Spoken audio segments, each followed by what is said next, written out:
Hi everyone, from me, Brent Graham of Goodforthegame, and welcome to this Wednesday night edition of The Handicap. We're going to be covering some Super Rugby, but also having a look at the URC. There is no Thursday show this week. A lot of the regular guests are going on holiday. I myself have got a few things on Thursday night, South African time, with the long weekend coming.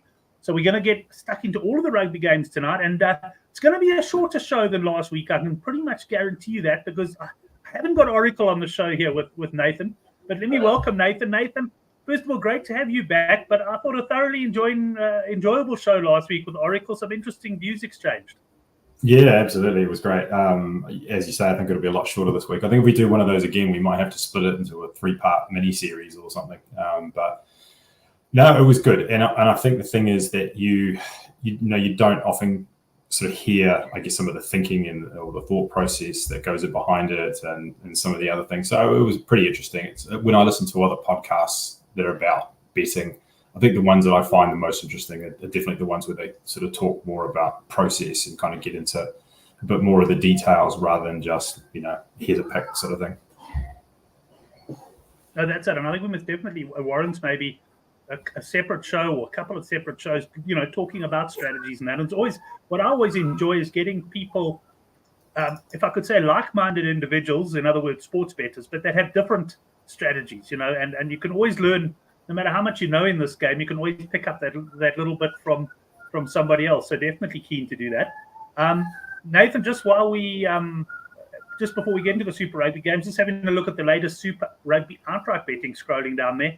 Chiefs even money favourites, Hurricanes 13-5, Blues are 3-1. You can get 17-2 the Brumbies, 16-1 the Reds, Drua 66-1. I still haven't got to the Crusaders. They're 150-1. Who would have ever thought we'd see the Crusaders at 150-1? Crazy, isn't it? Yeah.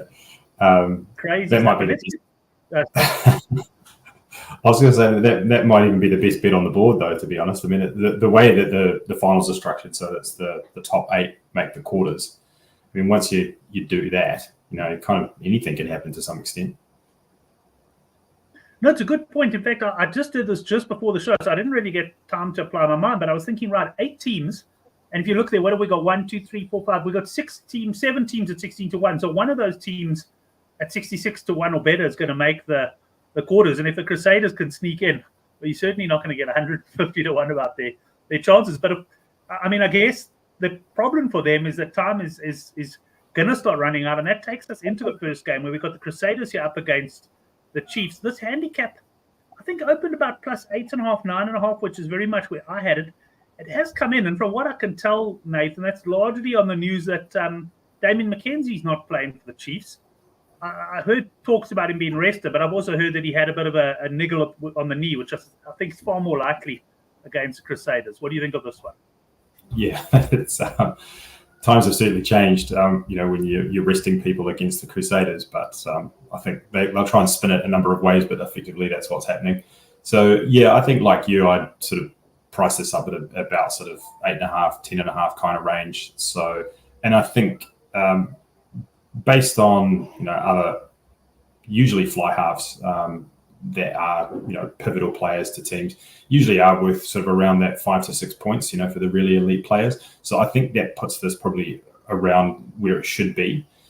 So I probably wouldn't actually get any action on the side here, but I do think this is potentially an unders game. So with no DMAC to spark things for the Chiefs, Josh Jacobs, he's a good player, but he's pretty much, this is his debut in terms of starting. So and the Crusaders, they can still defend despite missing all those players. No Havili this week as well. So I just suspect that it might be just a sneaky unders game.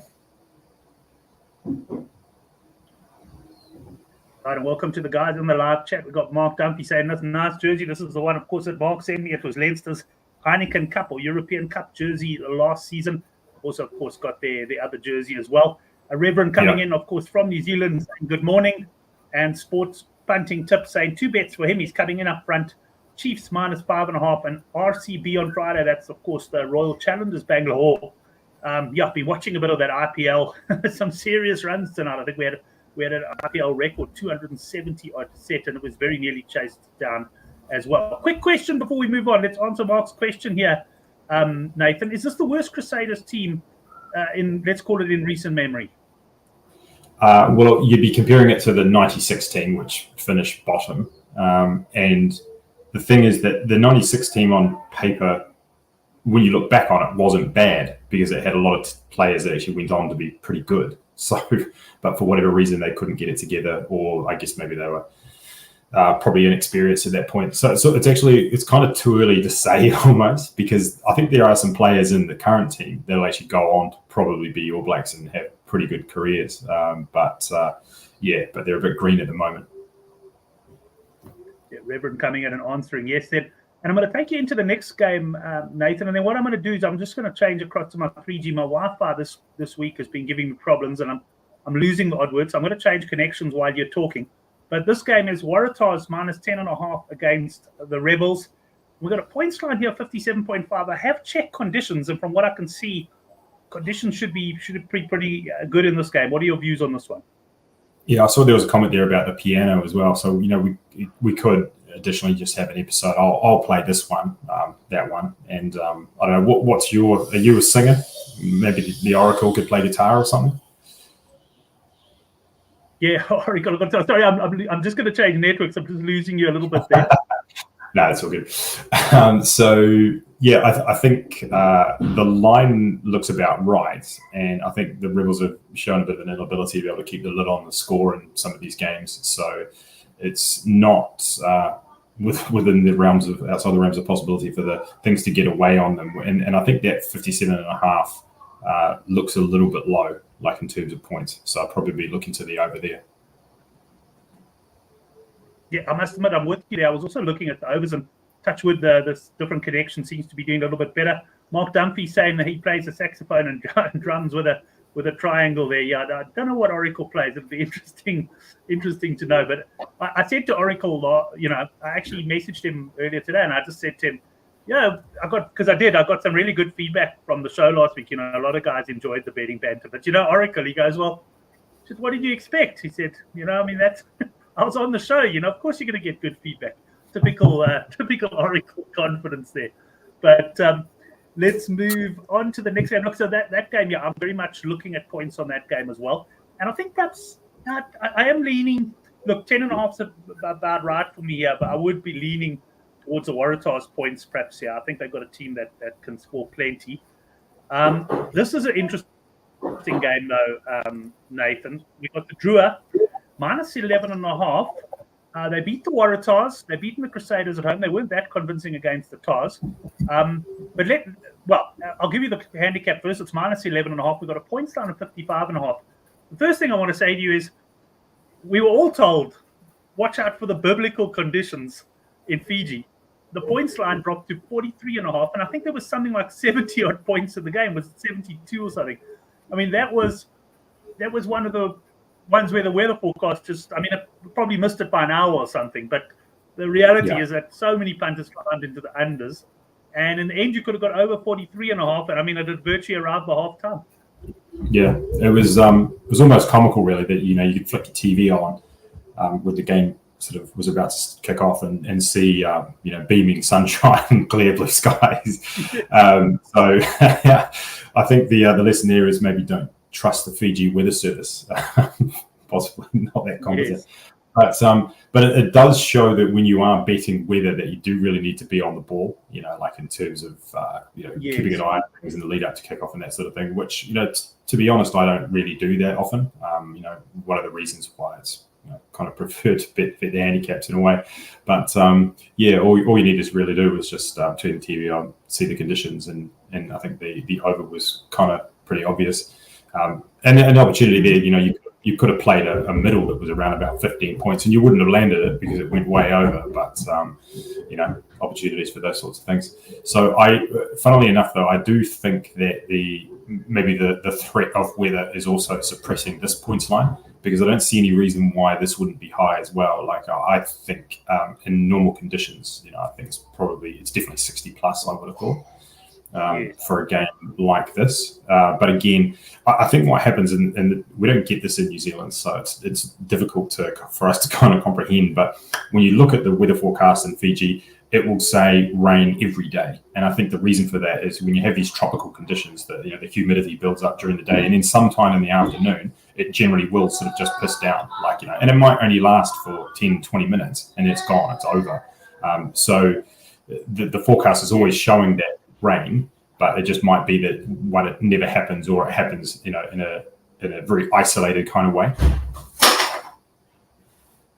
Yeah, 100%. So this is interesting, this points line, because, well, let's touch on the points line first. 55.5, I agree with you. If this was taking place on I suppose, normal conditions where humidity and rain were not a factor, I definitely think this would be a sort of 60.5, 61.5 points line. Having said that, I have had a look at the weather forecast, and I'm not so much worried about the rain, but the humidity levels.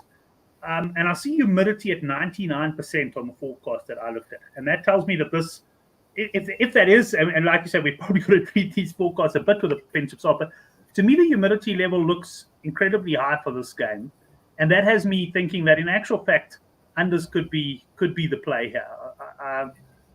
As you say, you've got to really stay on top of these things. But I often find with Sharks games, the rain in Durban is not normally as big a problem as the humidity, if that makes any sense. So a normal rainy day, the players can still handle. But when you get that hot humidity in Durban, they really battle. And I've got a feeling we're going to go back to something more like we saw in, I can't remember who it was against. Was it against the Crusaders earlier in the season, where we had about 45 points in the match? So I'm kind of leaning under here, 55.5.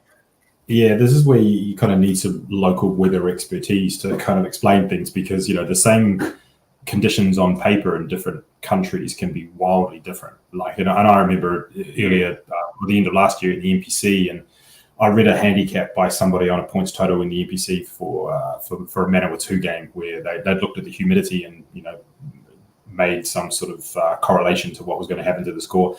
And the thing is that the humidity in a place like that isn't as relevant. It's probably just average kind of temperatures, and maybe it's a bit humid, but it didn't have any sort of real effect on the conditions. Yeah, good point. Now let's talk quickly about the handicap here. 11 of, and where I'm really coming from this is the Force's performance last week. I actually tweeted at one stage, I said, this is the first time I've ever tweeted this, but the Force are looking bloody impressive. I mean, it was hard not to be impressed with them last week. They really were good. And the thing is, the question is, can they sort of take that form with them to Fiji and turn in a good performance? And I find myself leaning towards the Force on the plus here.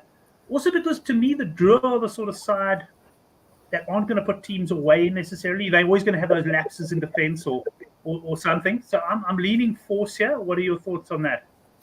Yeah, it's funny that you say that, because my numbers tend to favour the Force as well, and I'm not 100% sure why. Which is sometimes there's probably three things that I'm doing in the lead up to a week. So one is just kind of mentally handicapping it, which I think is very similar to what you do. I also have a set of power ratings, which I just keep in an Excel sheet, which I sort of just update weekly. So they're just manual updates, quite subjective, and then something more on the modelling side. So when I looked at these numbers and they favoured the Force in terms of the modelling, it's a bit of a black box sometimes, and I couldn't really understand why it was coming up the way it was. But sort of picking up on something that you said, and I just, this is the second game in a row, at this stadium in Lautoka, which I don't know if that has happened in previous seasons, 2 weeks in a row at the same location. Clearly, the Force is not a box office game. I do wonder whether maybe the crowd won't be, quite as vociferous as maybe they sometimes are. I can understand why they would get up for, the Crusaders and maybe the Waratahs and these kind of teams, but the Force, not so much. So you could be right. There could be a motivational element here. As I said, my numbers do favour the Force, but it's not something I would get involved in.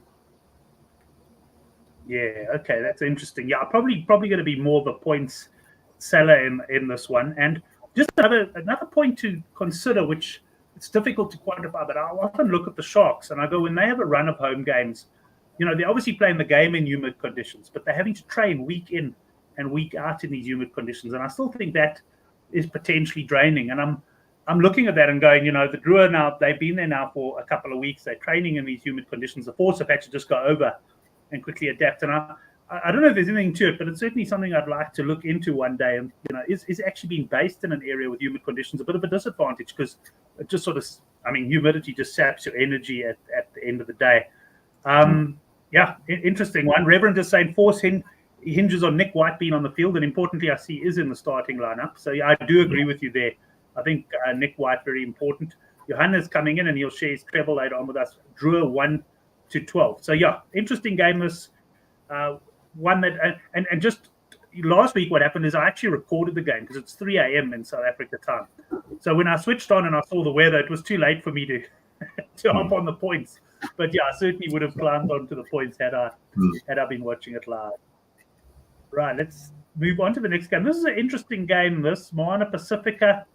I initially handicapped this game in the 20s. I think it opened at 21.5, come into 19.5 against the Blues. We've got a points line of 60.5. And Nathan, I think this game takes place not only in Auckland but at Eden Park, which is basically the Blues' home ground. Correct. Yeah. So it's effectively it's a neutral ground. So yeah, and depending on how you go about handicapping something, if you are using power ratings and then making an adjustment for home field advantage, obviously clearly this is something that you need to be keeping in mind. That it's really neutral, because they're both Auckland-based teams effectively. Maybe the Blues are a bit more familiar with the locker room, but I don't know how much they really is going to count. And I'd say that the crowd will probably be relatively neutral as well. Actually, I went to this game last year when it was at Eden Park, and it was kind of I guess maybe a pro Blues crowd in the beginning, and then when Moana really pushed them all the way to the finish, it kind of turned and became a pro Moana crowd. Yeah. So there's probably not much of a factor there.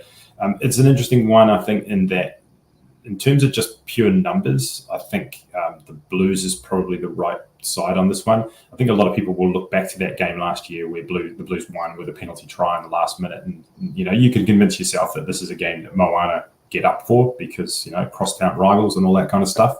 But you could also come up with a narrative that said, well, the Blues they're aware of the threat from last year. They're not going to be complacent. They're going to sort of bring it. And they have picked a decent team. If they were really going to rest, they would have rotated quite a lot more than what they have. It's really, I think Papali'i was a little bit injured last week, so it's kind of understandable that he's not there. Yeah, but the rest of the team, pretty solid. So that 19.5 that you've got on screen is a good price. Like if you can get that, I think it's probably worth it at that. It's sort of 20.5, 21.5 in other places. So yeah, again, it's probably a number that if you can shop around and get a good price, then I'd probably look towards the Blues. Right, Blues there. Just a general question from Mark in Ireland, and he's asking why the crowd's so poor in New Zealand at the moment. And is that what are your views on that? Because sometimes I know the perception can be that crowds are poor, but I know like in South Africa, we could sometimes get 15,000 into a ground and it doesn't really look like much. But what's your feeling on that? Has the Super Rugby lost a bit? Is it to do with the product, or is it cost of living, or what's your verdict? Oh, probably like a little bit of all of those things. But yeah, it's definitely an issue that you play in grounds like Eden Park that are far too large for the kind of crowds that you get at these games. When you watch the English Premier Rugby, for example, you sort of see these, well, on the surface of it, big crowds, sellouts, it's quite a good atmosphere, but the grounds are tiny, they're getting 5,000 people in there or something. So there is something to be said, I think, for maybe, playing there at boutique grounds. They're smaller, you get good atmospheres, those sorts of things. But yeah, I think maybe there's too much rugby on at times as well. It's if once it gets down to the business end of the season, I think the crowds will definitely pick up. Like if and there'll be some sort of grandstand games. I'm sure when the Chiefs play the Hurricanes, if the Hurricanes are still flying, you get a good crowd for that one. And then once you get to the finals, the crowds will be decent as well. Yeah, and I'm sure they will. Reverend Green there at Eden Park, just a bit too big. I mean, we've really got that problem in South Africa as well. And you look at like Ellis Park where the Lions play. It's a massive ground, and you fill that ground for a test match. It's one hell of an atmosphere. But when you scatter 6,000 or 7,000 people throughout the ground, it doesn't look too good. But I like your example of the Premiership teams because that is so true. You'll go there and it's packed to the rafters, but then you see the attendance is like 11,000 or something like that. It does make a big difference. Also, the point being made, league is on the up. Everyone following the Warriors. Do you bet on rugby league at all? Have you got your head around that? No, I haven't gone that far.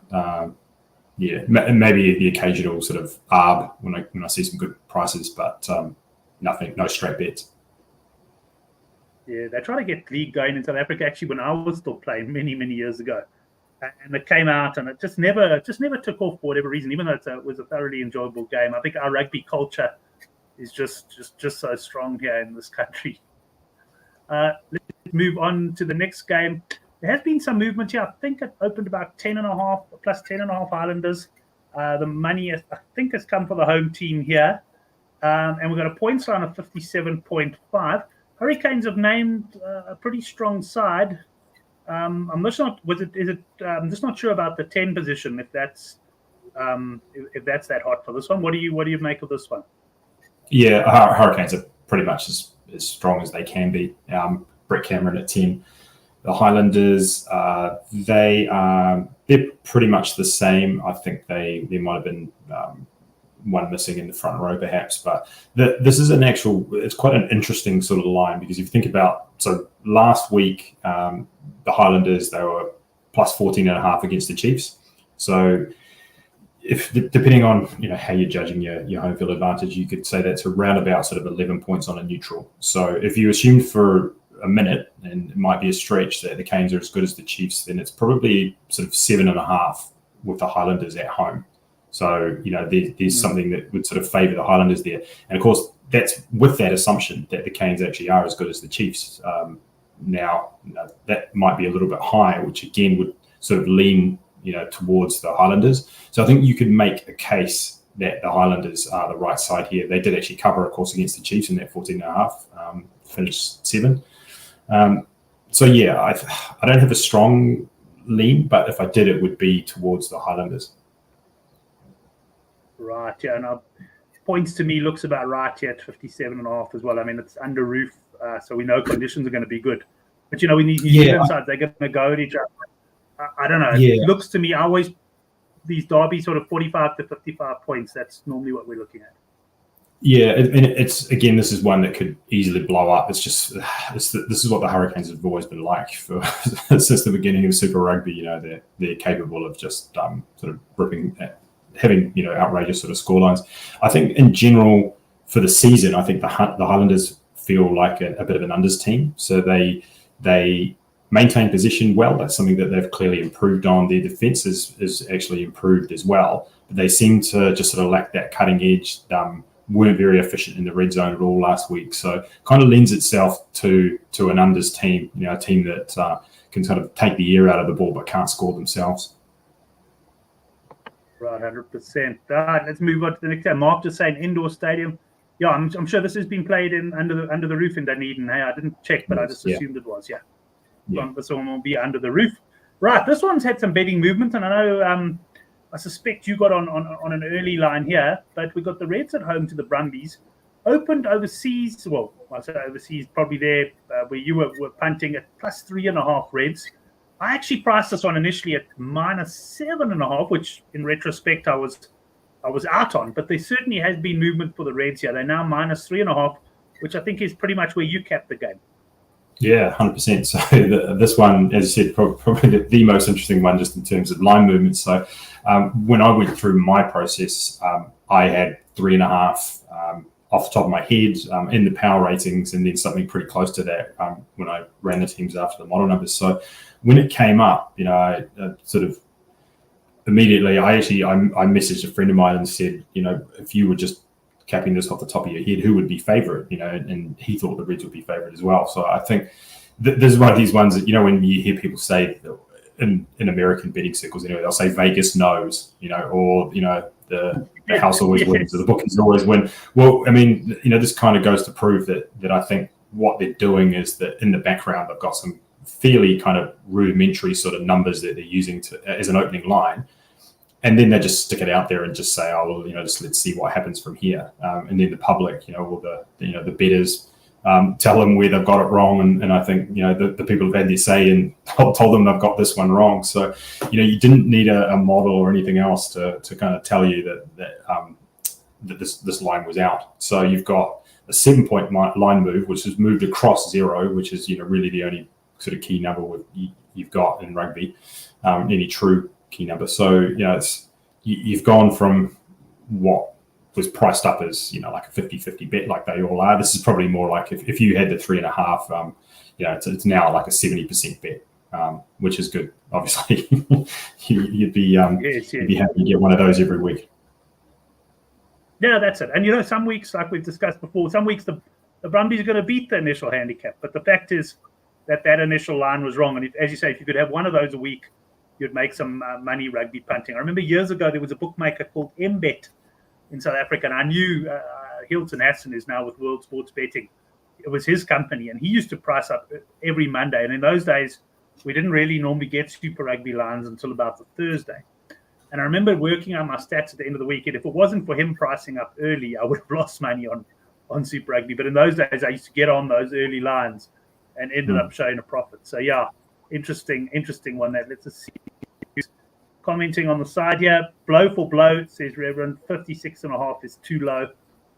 Yeah, fair enough. I think this could well be an overs play. I had a look at the weather in Brisbane as well. It looks pretty good.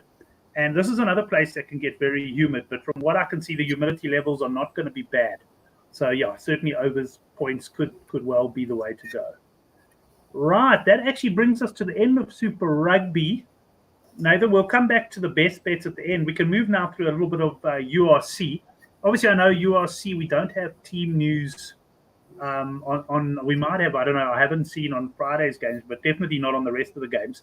So, punters need to take that into account as we're going through. We're going to be making certain assumptions as to the sort of teams we see being pushed out. And this was quite interesting because I handicapped this on the Good for the Game forum as well. And I expected to be well out amongst the bookies. And I think every single one of my games was in 3 points, which really surprised me because URC I do find a little bit tougher to handicap than Super Rugby. And what do you make of this opener? Yeah, I actually think that this looks a little short. I think maybe the Dragons should be favoured by a little bit more. Again, waiting for team news, probably more around Zebre.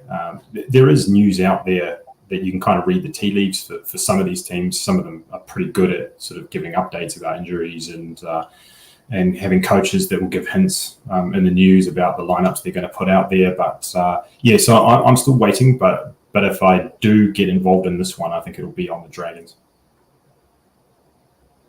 Right, yeah, I must say it's one that I'm very indecisive on at this point. Just a reminder, if you do enjoy the show, hit the like button now. And also, if you're new to the channel, hit the subscribe button. It'll be good to have you along for future shows. Right, let's move on now and talk about the big game on Friday night. Absolutely no doubt about that.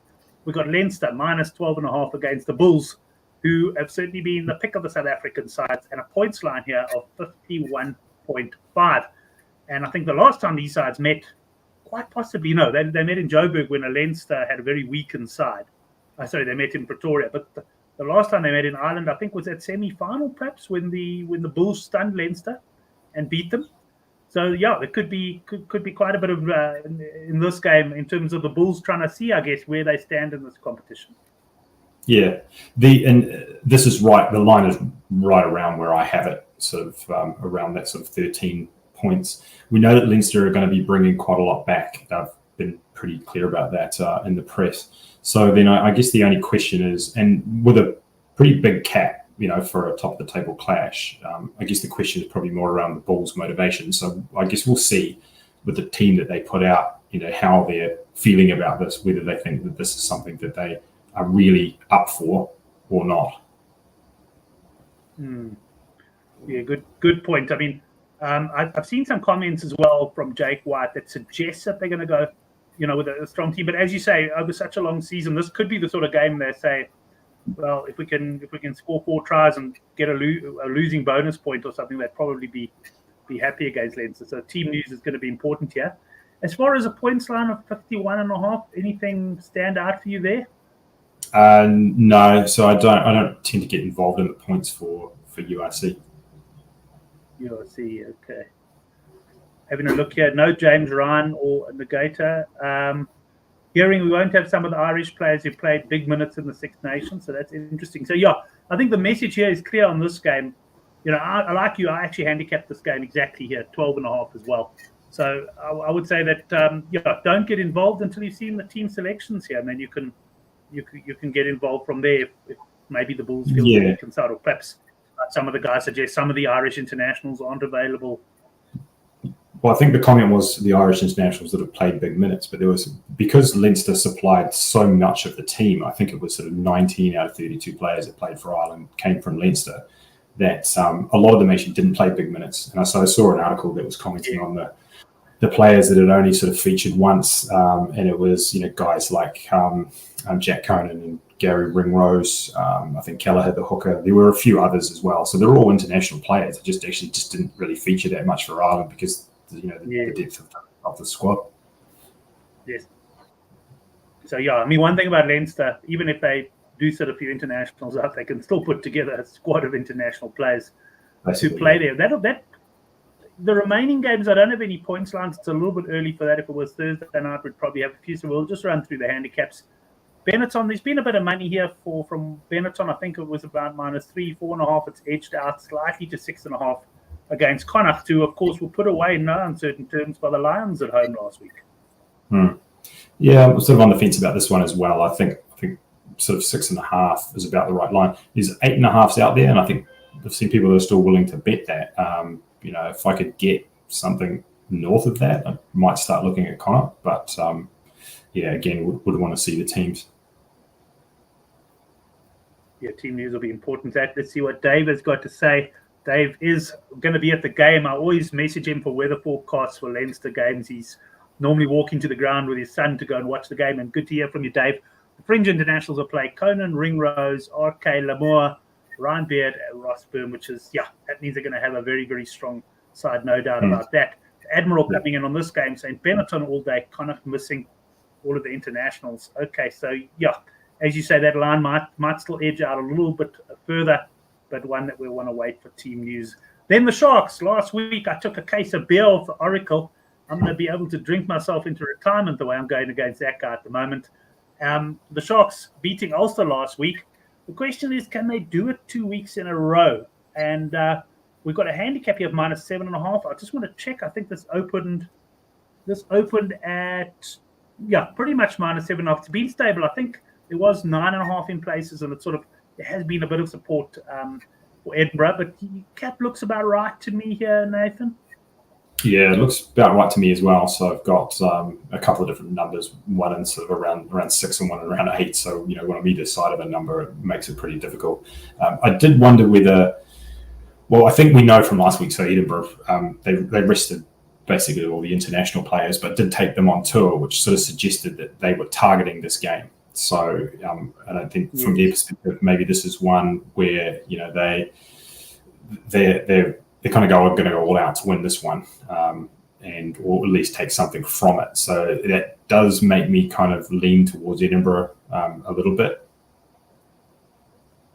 Yeah, I'm also leaning towards them. I've also got memories of a game, I think it was about 2 years ago, when Edinburgh played the Sharks in Durban. It was absolutely, I think it was raining quite hard, and they ended up winning the game. I think a week later, Cardiff came and hammered the Sharks as well. So also team news is going to be quite important. The Sharks did field their Springboks last week. You never know. They might say they're resting a couple of players now or something. So I'm leaning towards Edinburgh on that one as well. Keep an eye on the Durban weather too. And this game, we got Ospreys. They open -2.5. They've shortened slightly to -1.5. I actually thought the Lions might have done enough to warrant a 0.5 point favoritism in this game. But not a lot to choose here. Although I do think if the Lions rock up like they did last week against Connacht, they can win the game.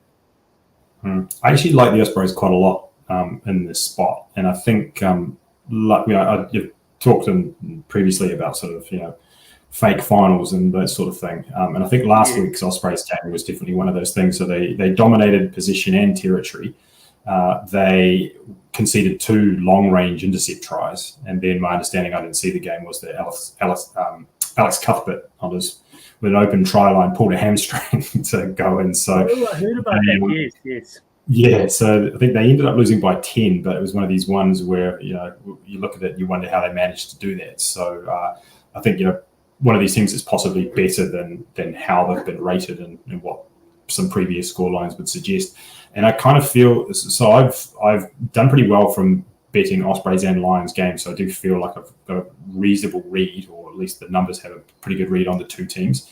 And I guess from a motivational aspect, I do wonder, similar to what I was just saying about Edinburgh, whether the Lions will sort of look at this and sort of think of it as mission accomplished in a way. I'm sure they would have come and sort of said, if we could win one game, that'd be great. It tends to be something that happened a lot on the old Super Rugby days when teams would go on tour, and I think if South African teams would come to New Zealand or Australia and they'd say, look, if we can come away with a win and a bonus point, that's great. That's all we need. And so sometimes if they had that, there would be a letdown spot, like in the second or third game, where they wouldn't turn up because maybe they were already halfway onto the plane, sort of things.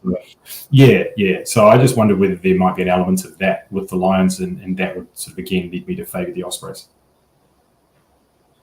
No, fair point. I actually didn't get to see that Lions game against Connacht, but I was following on the live scores, and I mean, when the Lions went a red card down, I thought, well, that's it now, and very, very interesting. But was that a case of them really putting their best foot forward then and maybe stepping off? Yeah, I'm a bit nervous about that game.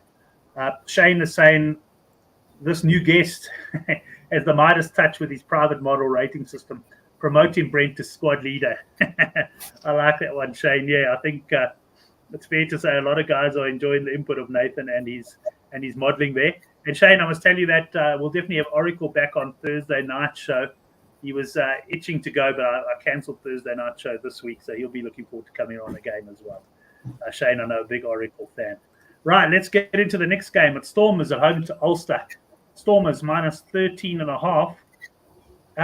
Let me quickly look. I think I capped this somewhere in that region as well. Okay, I was a little bit lower. I said Stormers minus 9.5. What did you cap this one at?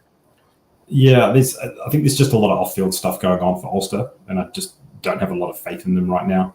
So I think, again, it'll depend a little bit on if the Stormers look like they're taking this seriously in terms of their team selection. I'd probably lean in that direction.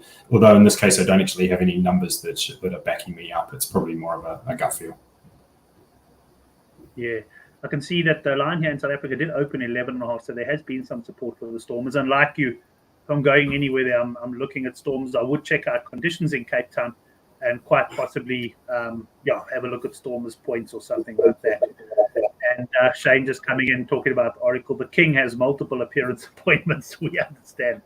Yes, the Oracle. And he's got to go buy me another case of beers there, Shane. I better get down to Cape Town at some point. Right, that brings us, what have we got? 2 games left now. Got a big handicap in this one. Munster minus 17.5 against Cardiff. Cardiff last week was at Glasgow. They were leading early, I think, like 13-0 or something, and they ended up losing 17-13 or something along those lines. Can they push Munster away? I don't think so. So I sort of favour Munster at this point, and that is not including the fact that Munster, at least in the way things have been reported, are talking about bringing back quite a few big names as well to kind of bolster the ranks. So in a way, I kind of see this as a free roll. I would have favoured Munster sort of with a similar team to what they put out last week. If they can put out something better than that, so happy days. Yeah, so you take the minus 17.5. Top team comes out. There's a good chance this line anyway moves out to maybe 19-20. So, yeah, I like that logic as well. And then we go on to the Scarlets up against Glasgow. Glasgow a bit disappointing last week. They play the Scarlets now, who are plus 6.5 for this game. Yeah, I'm always. It's kind of funny because when I sort of run the numbers and look at things, I'm always hoping for discrepancies, and in some ways, it's sort of disappointing when they don't show up. So, I've got a very similar number to this, which is a shame because it's been hard to go against Glasgow. Done well from backing them this year, but as I said, it's right around this number at the moment. So as it stands, sort of not getting involved in that. Yeah, it looks a bit of a tough one as well. I also handicapped that game pretty close. Just a reminder, if you're not yet subscribed to the Good for the Game newsletter, you can get the link in the description box below. It goes out every Friday. Bet the best bet last week. It was over 46.5 in the Stormers game, although I must have had absolutely no luck with the ACCA. But yeah, I bet small the last week after the disaster the weekend before. Of course, the winners rolled in. It often works that way. We'll get into the best bets now. Let's see. Weather watch. This is from Shane in Ireland. Very wet week here, but looking to clear up for Saturday and Sunday. Thanks for that. weather, Shane, especially important to the total points punters who watch the show, and I know there are plenty of those. Let's get into the best bets now, and we can talk Super Rugby and URC and any other rugby that you've had a look at on the weekend there, Nathan. Yeah, so in terms of URC, so Ospreys I think is probably the one that I'm most enthusiastic about, and always like taking a home team, like on something close to picking with a small minus, because I think what you're seeing then is that you're kind of aligned with what the team is trying to do, right? Like, I mean, we've probably mentioned this before, but most teams they don't care that you've got 15.5 bet. Like, they don't care if they win by 13 or 20 or whatever. But they care about they care about 0. And the thing is that 1.5 is close enough to 0 that you kind of you're kind of aligned with what they're trying to achieve. And then the Super Rugby is a bit more difficult this week, and I guess the reason for it is in terms of the value that's still out there. A lot of it is gone. I mean, clearly that Reds bet was the best bet of the week, but that's long gone. So, as I said, I can kind of make a case for the Blues, make a case for the Highlanders, but it might be that like some of these points bets are actually better this week. So I think possibly the under on the Crusaders Chiefs game, and the over on Drua Force if the weather looks okay. Yeah, that's it. I'll be probably going to opposite. I just whenever there's humidity around, I tend to be more of an unders punter these days. I think I might look at unders in the Drua, but I will get my bet together certainly for Friday morning when the newsletter comes out. That brings us to the end. I did bring up your Huns treble there. Highlanders plus 9.5. Taj Rebels over 57.5. I also like that one, and the Reds to win the game. That works out at 9-2. Right, Nathan, thanks very much, man. You going away for the weekend? What, you off with the family just for the long weekend? Actually, heading off, following off this afternoon, so I'll be pretending to work for the next few hours and then away. Excellent. And how far away do you go? Is it a long drive, or are you flying somewhere? It's about a 3-hour drive, so it's kind of longish by New Zealand standards, but it's not too far. Shane just asked you the question, rule of thumb, what does Nathan's model take in for the home field advantage, taking Ospreys game as an example? So I guess if you were capping Ospreys Lions, what would you have on neutral ground? Maybe the Lions 2-point favourites, perhaps? So I haven't really done the exercise for some of the URC teams. Like, what I can tell you is, in general, and this would be like across like the competitions, is it something sort of in the 3 to 4 point range. So it's easier, obviously, in competitions like, say, like Gallagher Premiership, where everybody's in the same country. So roughly what it's going to be, which is going to be in that range. It can vary pretty wildly between in competitions where you're going, cross country. So, like, I think for an Australian team playing an Australian team in Super Rugby, it's probably in that kind of 3.5, 4.5 range. When they come to New Zealand, it's more like 6.5. So it depends, I think, is the short answer. So for the Ospreys game, as I said, haven't done the exercise. And one of the things about when you do have a model, that often some of these things are actually taken care of for you, because it's not as cut and dried as just here is a number that you're inputting. It could be that home field advantage is actually quite an amorphous thing that changes depending on the variables of the teams that are actually playing, which, I think there's going to be various reasons for that. Maybe, experienced teams, for instance, or good teams, they don't care as much maybe about playing away from home. But, if you've got a team of rookies, that might be intimidating for them, that sort of thing. Yeah, excellent. Very interesting point that about the model effectively making, it's less subjective then, if the model's finding and pulling on reasons why home ground advantage would be more or less for a certain team. Excellent, Nathan. That brings us to the end of the show. Well, first of all, thanks for coming on the show, and have a great long weekend, man. Enjoy it. And I'm sure you're going to be keeping an eye on the rugby results while you're away, and refreshed and ready to go next week. Yeah, will do. Excellent. Thanks to all the guys in the live stream. And if you're watching the show as a recording as well, it did come out a little bit earlier than normal, but looking forward to this weekend's rugby. I am not going away, which means I'll be watching plenty of rugby on the TV. Thanks, everyone. We'll see you next week for the handicap.